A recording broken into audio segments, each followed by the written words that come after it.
అభినవ్ ఒక ఇల్లరికపు అల్లుడు. పనోడిలా ఇంట్లో పనులన్నీ చేసేవాడు. కాని ఈ రోజతను ఎవరో ఒకరిని కలవడానికి వెళ్ళాలి. అయితే అతని అత్త షర్మిల అతనికి వేరే పని చెబుతుంది. హలో పనికిరాని అల్లుడా, ఇక్కడికి రా. నా కాళ్ళు నొక్కు. చాలా నొప్పిగా ఉంది. అత్తగారు, నేను త్వరగా బయటకు వెళ్ళాలి. వచ్చిన తర్వాత మీ కాళ్ళు నొక్కుతాను. నువ్వు ఈ రోజు వరకు ఏమీ సంపాదించలేదు. నా కూతురు డబ్బుతో బతుకుతున్నావు. ఇంకా ఎవరినో కలవడానికి వెళ్తావా?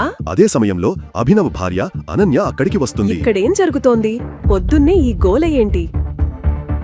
పొద్దున్నే గొడవ చేసేది నేను కాదు, నీ పనికి మాలిన మొగుడు.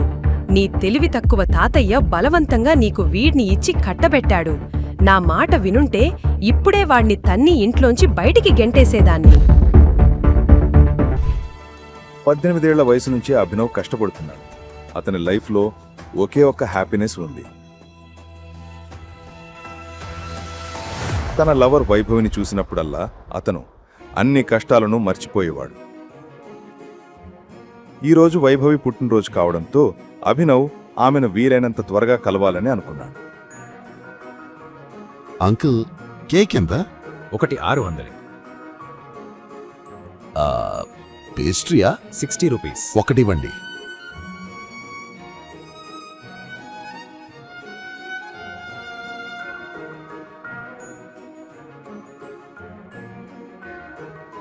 Thank you.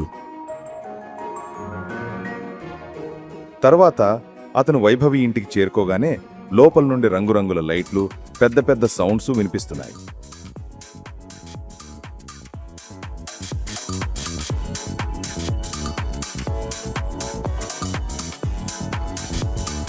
Vaibhavi,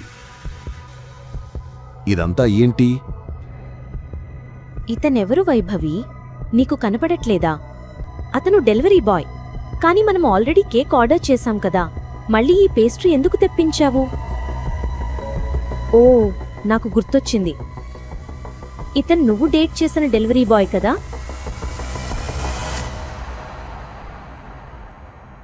oh come on friend Vaibhavi, నీ స్టాండర్డ్ ఇంత తగ్గిపోయిందేంటి?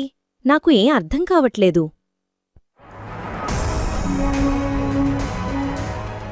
Babe, happy birthday babe. అభినవ్కు దేవేంద్ర గురించి బాగా తెలుసు. అతను ఒక కోటీశ్వరుడి కొడుకు. ఎప్పుడూ వైభవి చుట్టూ తిరుగుతూ ఉండేవాడు. ఇది చూసిన అభినవ్కు కోపం నశాళానికి అంటింది. అతని చేతిలో పెద్ద గిఫ్ట్ ఉంది. కానీ అభినవ్ చేతిలో ఉన్న బ్యాగ్లో సగం పేస్ట్రీ మాత్రమే ఉంది.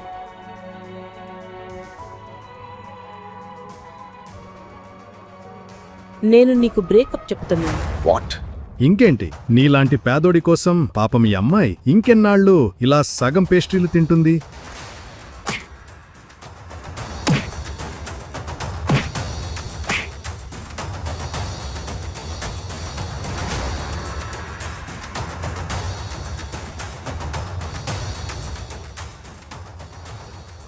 నువ్వు చేసింది కరెక్ట్ కాదు వైభవి. అభినవ్ అక్కడి నుంచి వెళ్లిపోయాడు. అతని కళ్లల్లో నీళ్లు, అతని మనసు తీవ్రంగా గాయపడింది.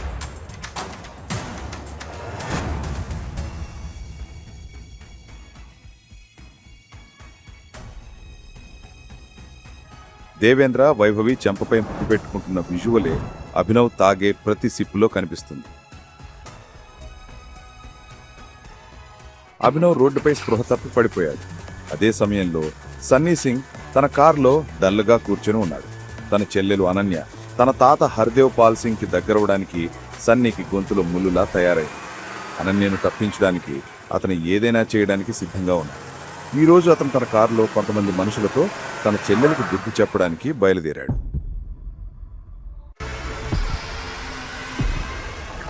సన్నీ మనుషులు అభినవ్ని ఎత్తుకుని నేరుగా రూమ్ నెంబర్ 409కి వెళ్లారు.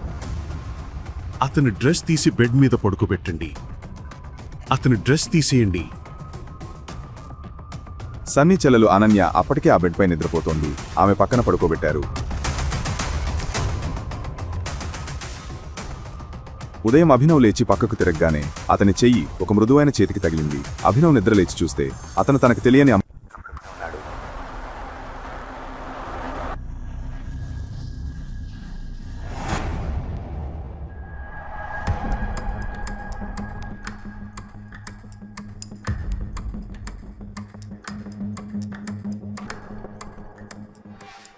ఎవరు నువ్వు? నా గదిలో ఏం చేస్తున్నావు? ఏం చేశావు నన్ను?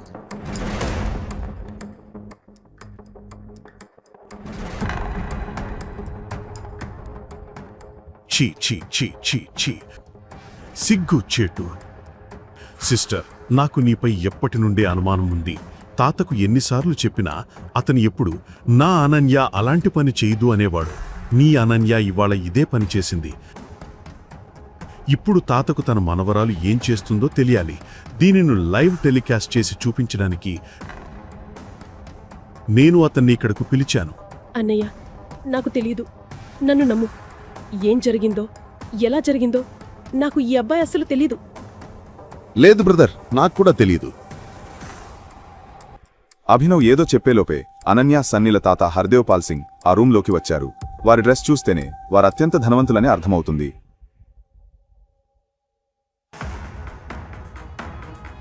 అనన్యను ఆ స్థితిలో చూసి అతని కళ్ళు కోపంతో ఎర్రబడ్డాయి. నీ నుండి ఇది ఎక్స్పెక్ట్ చేయలేదు.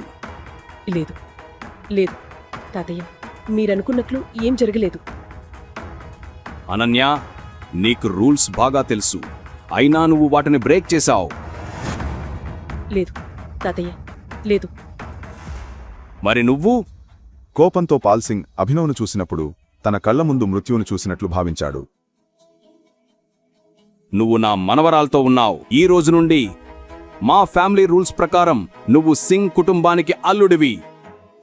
వాట్? కానీ మా మధ్య ఏం జరగలేదు. తాతయ్య, ఏం జరగలేదు. ఓహో, నిజమా? మీ ఇద్దరి మధ్య ఏమీ జరగలేదా? అయితే ఇదంతా ఏంటి? అసలు ఏం జరుగుతుందో అర్థం చేసుకునే లోపే హరిదేవ్ మనుషులు అభినవ్ను కొట్టడం ప్రారంభించారు. అభినవ్ హరిదేవ్ వయసును గౌరవించి తనను తాను కంట్రోల్ చేసుకున్నాడు.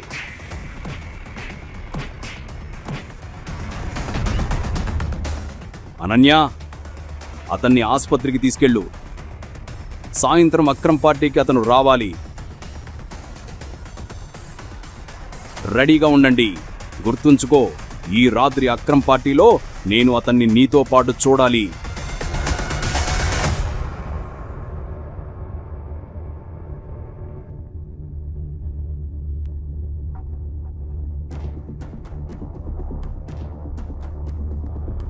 నా జీవితాన్ని ఎందుకు నాశనం చేశావు? ఎందుకు? ఈ ప్రశ్నకు అభినవ్ దగ్గర సమాధానం లేదు.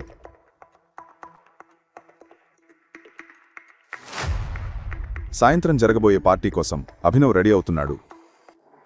అతనికి హర్దేవ్, అతని మనుషులంటే భయం లేదు. కానీ అనన్య ఇప్పటికే చాలా కష్టాల్లో ఉందని, తన వల్ల ఆమె ఇంకా కష్టాలు పడకూడదని అనుకున్నాడు. అభినవ్ దగ్గర కేవలం ఒకే ఒక బ్లేజర్ ఉంది. అది కూడా అతని తండ్రిది. అది అక్కడక్కడ చిరిగిపోయి కుట్లు ఊడిపోయి ఉంది. కానీ అభినవ్ దాన్ని వేసుకోగానే అతని అందం ఆ బ్లేజర్ లోపాలను కప్పివేసింది. అభినవ్ అంచనా నిజమే. అనన్య ఇల్లు చాలా పెద్దది. ఆమె ఒక రిచ్ ఫ్యామిలీకి చెందిన అమ్మాయి. అభినవ్ నెల సంపాదన అనన్య చెప్పులు కాస్ట్ అంత కూడా ఉండదు.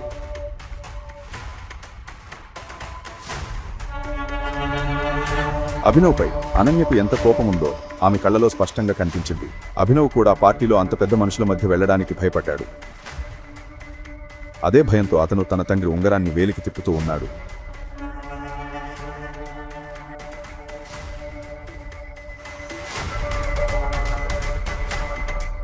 ఈ ఉంగరాన్ని తీసేయండి ప్లీజ్. చాలా చెండాలంగా ఉంది. సారీ, ఈ ఉంగరమే నాకు సర్వస్వం. అక్రమ్ ఇల్లు ఒక కోటలా ఉంది. చుట్టూ బౌన్సర్లు తుపాకులతో నిలబడి ఉన్నారు. అనన్య, అభినవ్ లోపలికి రాగానే వాళ్లను దేవేంద్ర చూశాడు.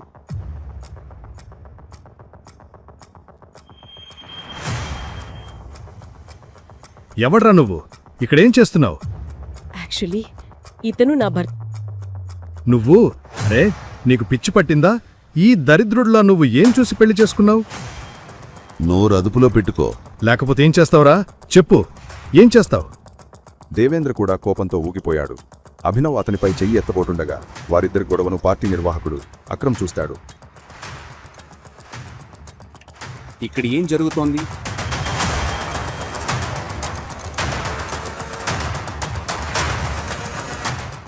అక్రమ్ సార్, ఇతన్ని చూడండి. ఇతను ఒక క్రిమినల్. బలవంతంగా మీ పార్టీలోకి వచ్చాడు. ఇక్కడికి రా.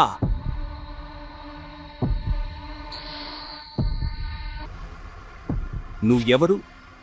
ఇక్కడికి ఎలా వచ్చావు? ఇతను నా భర్త. అక్రమ్ అనన్య మాటను నమ్మలేదు.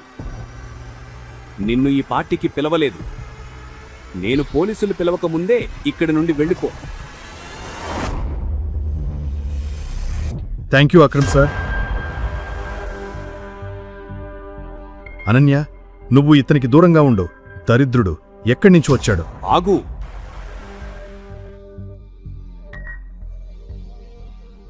అక్రమ్ పరిగెత్తుకుంటూ అభినవ్ దగ్గరికి వెళ్ళి అతని ఉంగరాన్ని చూడసాగాడు. నేను మీతో ముఖ్యమైన విషయం మాట్లాడాలి, ఒంటరిగా. ఓకే, పదండి. అక్రమ్ అభినవ్ చేయిపట్టుకుని తనతో పాటు లోపలికి తీసుకెళ్లాడు. అనన్య, దేవేంద్ర, సన్నీ, పార్టీలో ఉన్న మిగిలిన వారందరూ ఇది చూసి ఆశ్చర్యపోయారు. కొద్దిసేపటి తర్వాత వారు అక్రమ్ గదికి చేరిపోగానే అక్రమ్ తలుపు మూసి అభినవ్ దగ్గరికి వెళతాడు. నేను నీ ఈ ఉంగరాన్ని చూడాలనుకుంటున్నా. ఎందుకు? భయపడకు. నేను దీన్ని అడగడం లేదు. నేను దీన్ని చూడాలి. ప్లీజ్.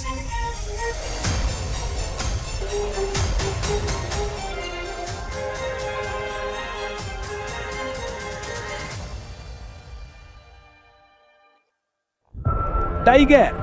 అక్రమ్ నోటి నుండి ఈ పదం వినగానే అభినవ్ ఆశ్చర్యపోయాడు. అతనికి అకస్మాత్తుగా తన తండ్రి చివరి మాటలు గుర్తుకొచ్చాయి.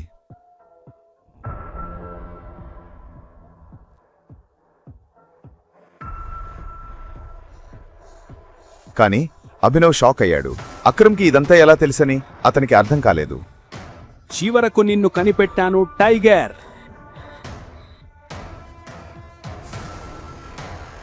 టైగరా? ఎస్. గత 18 ఏళ్లుగా నేను నిన్ను వెతుకుతున్నాను. నువ్వు మా టైగర్వు. అభినవ్ హోటల్ సఫైర్కి వెళ్ళడానికి రెడీ అవుతున్నాడు. అతను grey colour shirt, black colour pant వేసుకున్నాడు. అభినవ్ దగ్గర వేసుకోవడానికి అంతకంటే మంచి బట్టలు లేవు. అతను బయట నుండి హోటల్ను చూడగానే ఆశ్చర్యపోయాడు. అంత పెద్ద హోటల్ను అతను ఇంత దగ్గరగా చూడటం అదే మొదటిసారి. ఆగు. లోపలికి ఎక్కడికి వెళ్తున్నావు? లోపలికే వెళ్తున్నాను. ప్రాబ్లం ఏంటి? నువ్వు లోపలికి వెళ్తావా? నిన్ను నేను లోపలికి వెళ్ళనిస్తాననుకుంటున్నావా? నేనెందుకు వెళ్ళకూడదు? అభినవ్కు అర్థమైంది. చీఫ్ సెక్యూరిటీ ఆఫీసర్ తన డ్రెస్సును చూసి అంచనా వేస్తున్నాడని. నిన్ను నేను లోపలికి వెళ్ళనివ్వను. నువ్వు ప్రైమ్ మినిస్టర్కి ఫోన్ చేసినా సరే, అర్థమైందా? పో, ఇక్కడి నుంచి వెళ్ళు. అరే అడ్చూడు, నీ పనికి మాలిన ఎక్స్ వచ్చాడు. పద, ఆడుకుందాం వాడితో.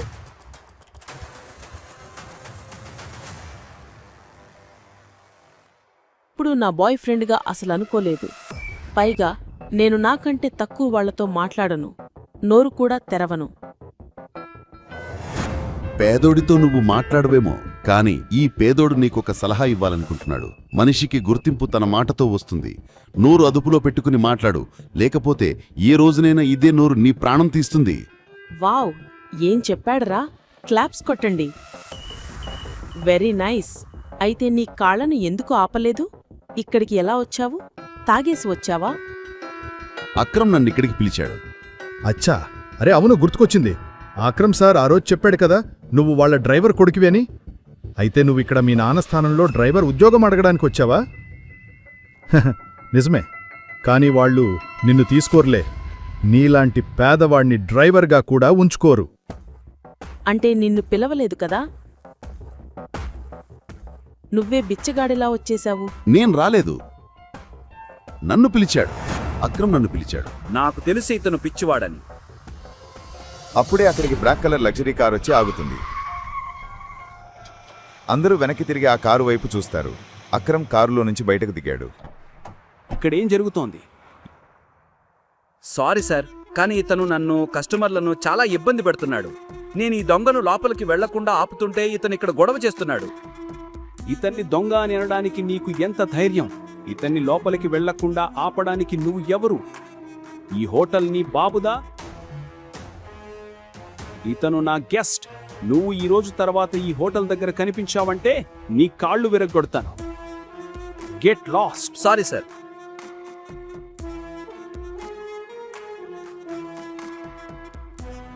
ఆ తర్వాత కారు అనన్య ఇంటి ముందు ఆగింది. అభినవ్ కిందకి దిగి లోతైన శ్వాస తీసుకుంటూ ఇంట్లోపలికి వెళ్ళాడు.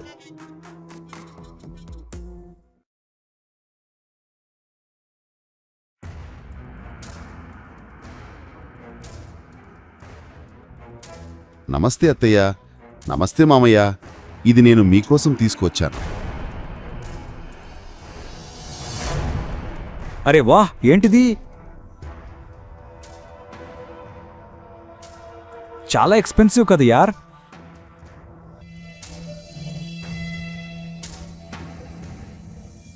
What a fragrance. నువ్వు కూడా చూడు. నాకైతే ఇతను ఈ బాటిల్స్ ఎక్కడో దొంగలించుకొచ్చాడని అనిపిస్తోంది. నీకేమనిపిస్తోంది? ఇతని ఇలాంటి వాడు ఇంత ఖరీదైన మద్యాన్ని కొనగలడా? నువ్వు ఇవన్నీ ఇక్కడికెందుకు తెచ్చావు?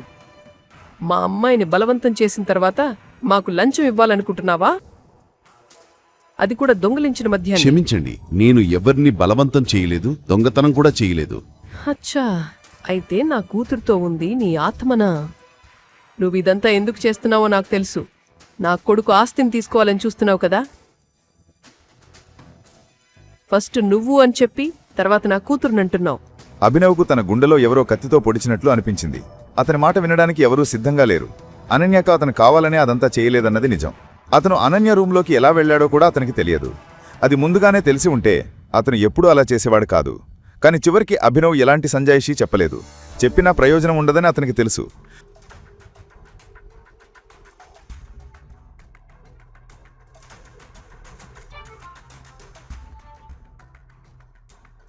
మూగవడవా?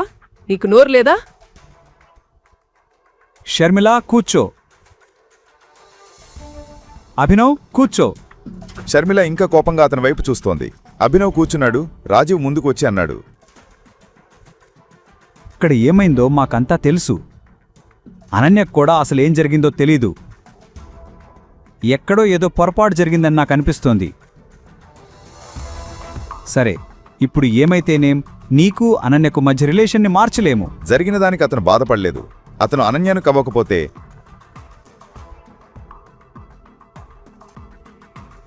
అక్రమ్ను ఎప్పుడూ కలవలేకపోయేవాడు. అలాగే అనన్య పేరును కూడా చెడగొట్టకూడదని అతను అనుకున్నాడు. కాబట్టి ఈ పెళ్లి క్యాన్సిల్ చేయాలని అతను కూడా అనుకోలేదు. ఓకే అభినవ్, నువ్వేం చేస్తున్నావు? నేనొక డెలివరీ బాయ్గా పనిచేసేవాణ్ణి. ఈరోజే నన్ను జాబ్ నుండి తీసేశారు. అతని మాటలు విని వారిద్దరూ ఒక్కసారిగా షాక్ అయ్యారు. షర్మిల ఏదో చెప్పలోపే రాజీవ్ ఇలా అన్నాడు, అభినవ్, నువ్వు త్వరగా జాబ్ వెతుక్కోవాలి. అది కూడా మంచి జాబ్. అభినవ్ లేచి బయటకు వెళ్లబోతుండగా షర్మిల కోపం మరింత పెరిగింది. చూసావా ఎంత దరిద్రుడో ఇతను? ఓవర్ కాన్ఫిడెన్స్ చూడు వీడిది. జేబులో 10 రూపాయలు లేవు, కాని అడవిలో పులిలాగా నడుస్తున్నాడు. నీకేమనిపిస్తోంది? వీడ్లాంటి వాణ్ణి ఎవరైనా ఉద్యోగంలో పెట్టుకుంటారా? పెట్టుకుంటారో పెట్టుకోరో, నాకు జాబ్కి కొరకు. విన్నావా నువ్వు? రాజీవ్ కూడా అభినవ్ మాట విని ఆశ్చర్యపోయాడు. అప్పుడే అభినవ్ షర్మిల వైపు వెళతాడు. ఒకవేళ నాకు మంచి జాబ్ వస్తే నేను అనన్యాని పెళ్లి చేసుకోవడానికి తగినవాడని అని నిరూపించుకోవడానికి నాకు ఛాన్స్ ఇస్తారా? చూడు ఎంత కాన్ఫిడెన్సో. దరిద్రపు కాన్ఫిడెన్స్. జాబ్ అంటే రేపు వెళ్ళి ఏదో పార్కింగ్ లాట్లో కూర్చుని జనాల కార్లకు రసీదులు కత్తిరించడం కాదు. నా ఉద్దేశం మంచి జాబ్ అంటే అసలైన ఉద్యోగం, నిజమైన ఉద్యోగం. రేపట్లోపు నీకు అలాంటి ఉద్యోగం దొరికితే నువ్వు చెప్పిన దాని గురించి నేను ఆలోచిస్తాను. షర్మిల మాట వినగానే అభినవ్ ముఖంలో చిన్న స్మైల్ వచ్చింది. అభినవ్ ఎవరో, అతని వెనుక ఎవరున్నారో షర్మిలకి తెలియదు. అసలు అభినవ్ బ్యాక్గ్రౌండ్ ఏంటి? అక్రమ్ అభినవ్ను టైగర్ని అందుకు పిలుస్తున్నాడు. అభినవ్ ఎవరో అనన్య కనిపెడుతుందా? ఆగండి, ఎక్కడికి తీసుకొచ్చారు నన్ను? ఈ రెస్టారెంట్ మనలాంటి వాళ్ల కోసం కాదు, ఇక్కడికి కోటీశ్వర్లు మాత్రమే వస్తారు. ప్లీజ్ నా డ్రెస్ ఒక్కసారి చూడండి. నేను చేతిలో గిన్నె పట్టుకుని అడుక్కునేదాన్లా కనిపిస్తున్నాను. ఏమంటున్నావు నువ్వు? అభి, ఒక్కసారి నా మాట వినండి. ఆ రెస్టారెంట్లో తింటున్న వాళ్ళని చూడండి. మనకు వాళ్ళకి చాలా తేడా ఉంది. నువ్వు నిజంగా చాలా అందంగా కనిపిస్తున్నావు. నన్ను నమ్ము. అభి, ఈ రెస్టారెంట్ ఇది నగరంలోనే అత్యంత ఖరీదైన రెస్టారెంట్. ఇంత ఖరీదైన రెస్టారెంట్లో మనం నీళ్లు కూడా తాగలేము. అనన్య, టెన్షన్ పడకు. ఈ రోజు కోసం నేను చాలా కాలంగా డబ్బులు సేవ్ చేశాను. నువ్వు ఎలా ఆలోచిస్తున్నావు? నువ్వు పగలు రాత్రి కష్టపడి ఈ డబ్బు సంపాదించావు. నేను నిన్ను ఒక్కసారిగా దీన్ని ఖర్చు చేయనిస్తానా? ఇవాళ నీ బర్త్డే కదా, అంతా నాకు వదిలేయ్, నేను చూసుకుంటాను. అనన్య అభినవ్ను ఆపడానికి అతని వెనుక పరిగెత్తుతుంది. తొందరలో ఆమె ఒక కోటీశ్వరుడికి డాష్ ఇస్తుంది. అతని ఖరీదైన సూట్పై వైన్ పడుతుంది. సారీ, దయచేసి నన్ను క్షమించండి. ఛీ, నీకు కళ్ళు కనపడవా ఏంటి? ఈ వెధవను లోపలికి ఎవర్రానిచ్చారు? ఈ సూట్ ఎంతో నీకు తెలుసా? ఈ సూట్ 20 లక్షలు. నువ్వేమనుకున్నావ్? సార్, నన్ను క్షమించండి, ప్లీజ్ నన్ను క్షమించండి. నాకు తెలియదు, నేను ఇప్పుడే వెళ్ళిపోతాను. నేను నిన్ను ఇక్కడ నుంచి అంత ఈజీగా వెళ్ళనిస్తానని అనుకున్నావా? సూట్ డబ్బులు కట్టు, లేదంటే లేదంటే ఏంటి? ఓహో, ఇతను మరో వీధి రౌడీలా ఉన్నాడే. ఈ రెస్టారెంట్ పేరు ఇప్పుడు నిజంగానే పడిపోయింది. నా భార్యకు ఇప్పుడే సారీ చెప్పు. నీకు అర్థం కాలేదా? వినండి, నేను సారీ చెప్పాలా? నేను ఎవరో నీకు తెలుసా? సారీ చెప్పి ఇక్కడి నుంచి వెళ్ళిపోదాం. అతను సింఘానియా ఇండస్ట్రీ యజమాని. వెళ్దాం, దయచేసి అర్థం చేసుకోండి. నా భార్యకు క్షమాపణ చెప్పు, లేదంటే నా భార్యకు సారీ చెప్పనందుకు నువ్వు చాలా ఫీల్ అవ్వాల్సి వస్తుంది. అభినవ్ మాటలు విన్న తర్వాత ఆ కోటీశ్వరుడికి చాలా కోపం వచ్చింది. రెస్టారెంట్లో ఉన్న వాళ్లంతా వారినే చూస్తున్నారు. నేను ఈ నగరంలోనే అత్యంత ధనవంతుడైన డైమండ్ వ్యాపారిని. ఈ ప్రజల డబ్బు, మంత్రులందరూ, గార్డులు నా చేతిలోనే ఉంటారు. నేను అనుకుంటే మీ ఆనవాళ్లన్నింటినీ ఒక్కసారిగా చెరిపేయగలను. చిటికలో నీ బిజినెస్ మొత్తం క్లోజ్ అవుతుంది. ఆ కోటీశ్వరుడు అభినవ్ ఏం చెబుతున్నాడో అర్థం చేసుకునే లోపే అభినవ్ తన ఫోన్ తీసుకుని ఎవరికో మెసేజ్ పంపాడు. మరుక్షణమే ఆ కోటీశ్వరుడికి ఫోన్ వచ్చింది. అతను షాక్ అవుతాడు. నాన్న, ఇదంతా ఎలా సాధ్యం?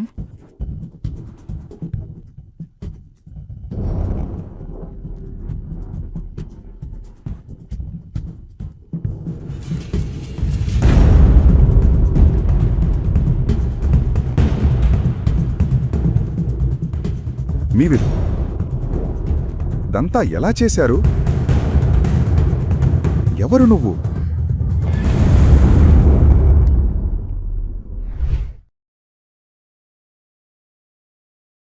పొద్దున్నే అభినవ్ తన భార్య అనన్య ఆఫీసుకి టిఫిన్ ఇవ్వడానికి వెళ్లాడు. ఆఫీసులో జనాలు అటూ ఇటూ పరుగులు పెడుతున్నారు. కాని అభినవ్ మాత్రం తన హెడ్ఫోన్స్లో లీనమై తన ప్రపంచంలో ఉన్నాడు.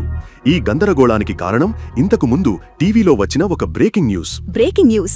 ఈ టెండర్ సింగ్ ఇండస్ట్రీస్ భవిష్యత్తును మార్చడానికి చివరి అవకాశం. ఇది తెలియగానే సింగ్ ఇండస్ట్రీస్ షేర్లు పడిపోతున్నాయి. అనన్య తన కంపెనీని మళ్లీ ఎలా నిలబెట్టుకుంటుంది?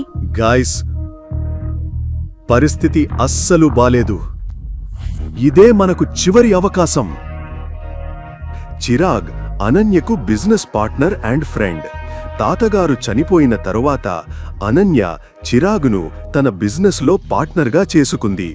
అతను అనన్యకు లైఫ్ పార్ట్నర్ అవ్వాలని అనుకున్నాడు. కాని తాతగారు చనిపోయే ముందు అనన్యకు ఒక డెలివరీ బాయ్ అయిన అభినవ్తో బలవంతంగా పెళ్లి చేస్తారు. అనన్య తన కుర్చీలో సైలెంట్గా కూర్చుంది. ఆ సమయంలో ఆమె పక్కనే కూర్చున్న కంపెనీ చీఫ్ ఫైనాన్షియల్ ఆఫీసర్ మాట్లాడుతూ, అనన్య, టెండర్ పోవడం వల్ల మన ఇన్వెస్టర్స్ అందరూ వెనక్కి తగ్గారు. బ్యాలెన్స్ షీట్ కూడా బాగోలేదు. ఇలాగే కొనసాగితే మనం దివాలా తీస్తాం. మౌతిక్, తాతగారు ఈ కంపెనీని నిర్మించడానికి తన శక్తి మేరకు కృషి చేశారని నీకు బాగా తెలుసు. సంవత్సరాల తరబడి కష్టపడి చెమటోడ్చి చేసిన కృషి ఇది. మన దేశంలోనే కాదు, విదేశాలలో కూడా సింగ్ ఇండస్ట్రీస్ పతాకాన్ని ఎగురవేసింది. అకస్మాత్తుగా అంతా ఎలా ముగిసిపోతోంది? ఇలా జరగకూడదు. ఏదో ఒకటి ఆలోచించాలి. అనన్య, మీ తాతగారు ఉన్నప్పటి నుంచి మనకు చాలా బలమైన పాత బిజినెస్ అసోసియేట్స్ ఉన్నారు. చిరాగ్ చెప్పడంతో వారితో మనం బిజినెస్ డీల్స్ నిలిపివేశాము. మళ్ళీ మనం వారితో మర్జ్ అవ్వచ్చు. ఓయ్, మళ్ళీ అలా వద్దు. నేను మర్జ్ చెయ్యను. అది కరెక్ట్ డెసిషన్ కాదు. మౌతిక్, నీ ప్లాన్ ఏంటో చెప్పు. దేశాయ్ అలియాస్ రవికాంత్ అనన్య తాతగారికి నమ్మకమైన స్నేహితుడు. అనన్య తాతగారితో కలిసి సింగ్ ఇండస్ట్రీస్ను ప్రపంచవ్యాప్తంగా విస్తరించారు. కానీ ఇప్పుడు అతను పేరుకే కంపెనీ అడ్వైజర్గా ఉన్నాడు. Good morning missus Lobo. Very peaceful day, beautiful Monday. మీరు ఎలా ఉన్నారు? ఈ రోజు ఆఫీస్లో ఇంతమంది ఎందుకున్నారు? నువ్వు ఎప్పుడు పనివాడిలా ఇంటి పనులు చేస్తూనే ఉంటావా? కనీసం అప్పుడప్పుడైనా న్యూస్ చూడవా?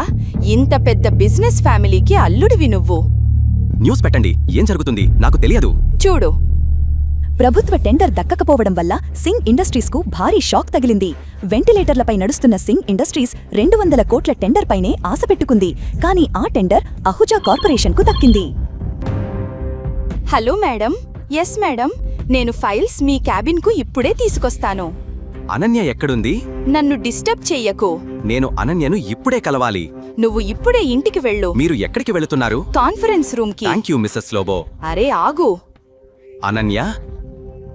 అనన్య, ఈ ప్రాబ్లం గురించి నేను నీతో ముఖ్యమైన విషయం మాట్లాడాలి. అభినవ్ను ఇలా చూసి అందరూ ఒక్కసారిగా షాక్ అవుతారు. అభినవ్ సింగ్ కుటుంబానికి పనికిమాలిన ఇంటి అల్లుడని అందరికీ బాగా తెలుసు. ఇక్కడి నుంచి వెళ్ళిపో. అనన్య, ఈ సమస్య నుంచి నేను నిన్ను బయటపడేయగలను. నా దగ్గర ఒక ఐడియా ఉంది. అభినవ్ అలా మాట్లాడుతుండగానే చిరాగ్ కుర్చీలో నుంచి లేస్తాడు. ఇది కాన్ఫరెన్స్ రూమ్. నీకు ఎంత ధైర్యం కంపెనీ విషయాల్లో మాట్లాడటానికి? ఫస్ట్ ఇతన్ని కంపెనీ నుంచి తీసేయ్. ఎప్పుడైతే ఇతను ఈ కంపెనీలో జాయిన్ అయ్యాడో అప్పటి నుంచే గందరగోళం ఏర్పడింది. అనన్య, ఏదో ఒకటి చెయ్యి. చిరాగ్ అభినవ్ను కాన్ఫరెన్స్ రూమ్ నుంచి బయటకు గెంటేశాడు. సెక్యూరిటీ, ఇతన్ని బయటకు తోసేయండి. అభినవ్ పరిస్థితి చూసి అక్కడున్న వాళ్ళందరికీ జాలేస్తుంది. చిరాగ్ను రిక్వెస్ట్ చేస్తారు. సార్, ఈ విషయం నేను డీల్ చేస్తాను. మీరు కాన్ఫరెన్స్ రూమ్లో మీటింగ్కి వెళ్ళండి. ఓకే, ఆఫీస్ ఫైల్స్ తీసుకొచ్చారా? ఎస్. ఇలా ఇవ్వండి. ఆ ఫైల్స్ తీసుకుని కోపంగా చూస్తూ చిరాగ్ కాన్ఫరెన్స్ రూమ్లోకి వెళతాడు. వదలండి. తనేమైనా దొంగ? తను madam Ananya husband, Singh family ఇంటి అల్లుడు. అది కూడా మర్చిపోయారా? Thank you Mrs Lobo. మీరిచ్చే గౌరవంలో 10వ వంతు కూడా అనన్య తన తల్లి నుంచి నాకు దొరకదు. ఇడియట్, ఇప్పుడు నువ్వు నాతోరా. నువ్వేమంటున్నావ్? కంపెనీని క్రైసిస్ నుంచి కాపాడగలవా? ఎలా? అది ఎలా అనేది నాకు క్లారిటీ లేదు మిస్సెస్ లోబో. కానీ మీరు నాకు హెల్ప్ చేయాలి. కంపెనీవి కొన్ని డీటెయిల్స్ కావాలి. నాకు షేర్ హోల్డర్స్, ఇన్వెస్టర్స్ లిస్ట్ కావాలి. అలాగే బ్యాలెన్స్ షీట్ కూడా నేను చూడాలి. లోపల జరిగిన గొడవ తర్వాత ఆఫీస్లో ఎవరూ కూడా నీకు హెల్ప్ చేయడానికి రారు. ఇప్పుడు ఏం చేద్దాం? కానీ ఒక్కరు మాత్రం నీకు హెల్ప్ చేయగలరు. ఎవరు? రవికాంత్ దేశాయ్ సార్. అనన్య తాతగారికి అతను చాలా క్లోజ్. కానీ చిరాగ్ ఎప్పుడైతే ఆఫీస్కు వచ్చాడో అతన్ని సైట్ ట్యాగ్ చేశాడు. అతను ఒక చైన్ స్మోకర్. ప్రతి గంటకు సిగరెట్ తాగడానికి ఇక్కడికి వస్తాడు. నువ్వు ఇక్కడ వెయిట్ చేసి అతనితో మాట్లాడు. అతన్ని ఎలాగైనా కన్విన్స్ చెయ్యి. నాకు తెలుసు నువ్వు చేస్తావ్. ఇప్పుడు నేను వెళ్తున్నాను. All the best.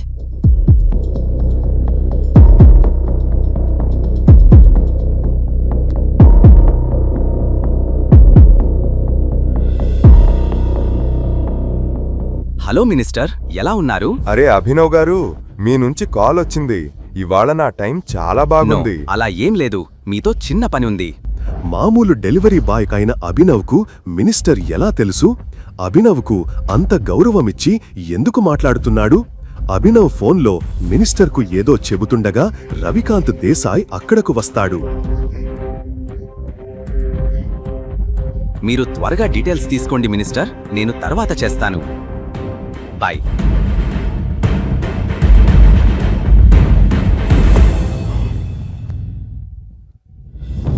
Ravikanth garu, Singh industries AK private limited merge ఏమైంది?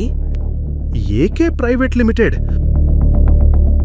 వాళ్ళు మన పాత బిజినెస్ అసోసియేట్స్ కదా? కానీ అభినవ్, నీకు వారి గురించి ఎలా తెలుసు? ఆ తరువాత అభినవ్ రవికాంత్కు ఏదో చెబుతాడు. అది విని అతను షాక్ అవుతాడు. అతను తన సిగరెట్ను పడేసి అభినవ్ను తనతో పాటు కాన్ఫరెన్స్ రూమ్కు తీసుకెళ్తాడు. ఓ బికారిగాడు, ఇక్కడ్నుంచి నువ్వింక వెళ్ళలేదా? Behave yourself. అనన్య, అభినవ్కు ఒక ఛాన్స్ ఇద్దాం. తన దగ్గర ఒక మంచి ప్లాన్ ఉంది. మంచి ప్లానా? అది కూడా రోడ్డు పక్కనుండేవాడి దగ్గరా? చిరాగ్, నీ వయస్సు కంటే నాకు ఈ కంపెనీని నడిపిన అనుభవం ఎక్కువ. అభినవ్ చెప్పేది ఒక్కసారి వినండి. తన దగ్గర ఒక సొల్యూషన్ ఉంది. మీరు అలా ఎలా మాట్లాడతారు? అసలు ఏం చెప్పాలనుకుంటున్నారు? ఈ గొడవ మధ్య అనన్య దీర్ఘ ఆలోచనలో పడిపోతుంది. తనకు తన తాతయ్య మాటలు గుర్తుకు వచ్చాయి. అమ్మా అనన్య, అభినవ్ నీకు మంచి భర్తగా ఉంటాడు. ఒక్కటి గుర్తుపెట్టుకో, నువ్వు కాని సింగ్ ఫ్యామిలీ కాని సమస్యల్లో ఉంటే అభినవే దాని నుంచి బయటపడేయగలడు. తన ఎదురుగా జరుగుతున్న గొడవను చూసి అనన్య గట్టిగా అరుస్తుంది. చిరాగ్, మర్చిపోకు, ఈ కంపెనీ నాది. ఇక్కడ ప్రతి ఒక్క డెసిషన్ నేనే తీసుకుంటాను. కూర్చో.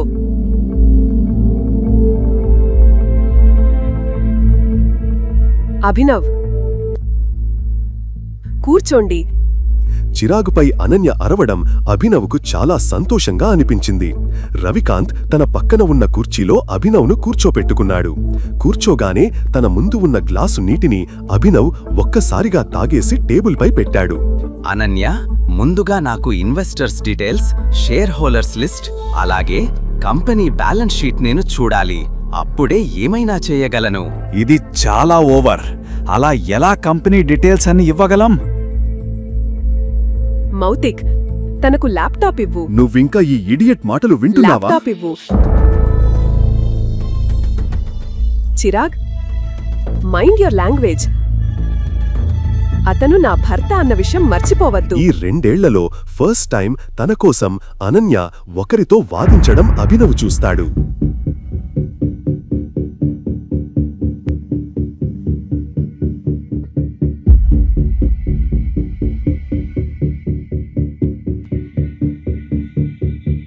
బ్యాలెన్స్ షీట్ ఇర్రెగ్యులర్గా ఉంది. ఇన్వెస్టర్స్ కంపెనీ వదిలి వెళ్లిపోవడం కూడా ఏదో డౌట్గా ఉంది. నువ్వు ఏం పిచ్చి మాటలు మాట్లాడుతున్నావు? నువ్వు ఈ మాటలు ఆపి దివాలా నుంచి ఈ కంపెనీని ఎలా నిలబెట్టాలి, పడిపోతున్న షేర్లను ఎలా కాపాడాలో ముందు అది చెప్పు. మనం కంపెనీ షేర్లను వినూత్న పద్ధతిలో కొనాలి. Brilliant idea. అభినవ్, నువ్వేమనుకుంటున్నావు? మేమిదంతా డిస్కస్ చేయలేదనుకుంటున్నావా? అభినవ్, మన దగ్గర ఫండ్స్ ఎక్కడున్నాయి?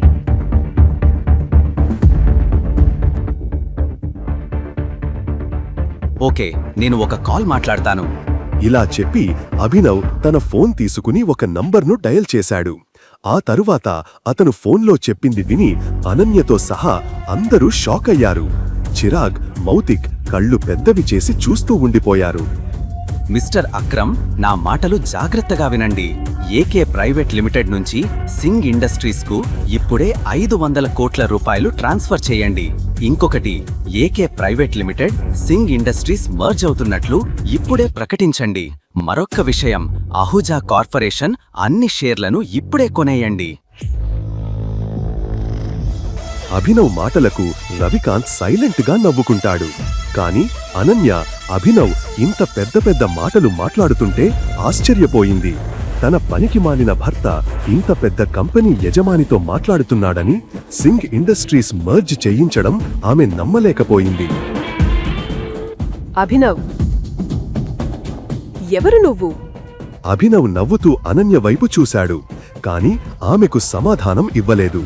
పైసా పైసా కోసం తపన పడిన అభినవ్ ఎలా దివాలా తీస్తున్న సింగ్ ఇండస్ట్రీస్కు 500 కోట్లు ఇవ్వగలిగాడు? ఒక సాధారణ ఇంటి అల్లుడు ఎలా ఏకే ప్రైవేట్ లిమిటెడ్ వంటి పెద్ద కంపెనీతో సింగ్ ఇండస్ట్రీస్ మర్జ్ చేయించాడు? సింగ్ ఇండస్ట్రీస్ నాశనానికి, ప్రభుత్వ టెండర్లు దక్కకపోవడానికి చిరాగ్, మౌతిక్లు ఏదైనా కుట్ర చేశారా? మినిస్టర్కి అభినవ్ ఏం చెబుతాడు?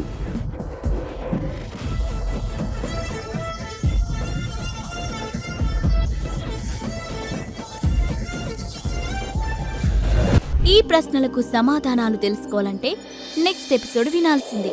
క్రింద ఇచ్చిన లింక్ ని క్లిక్ చేసి పాకెట్ ఎఫ్ఎం యాప్ ని ఇన్స్టాల్ చేసుకోండి. Stay tune to pocket FM.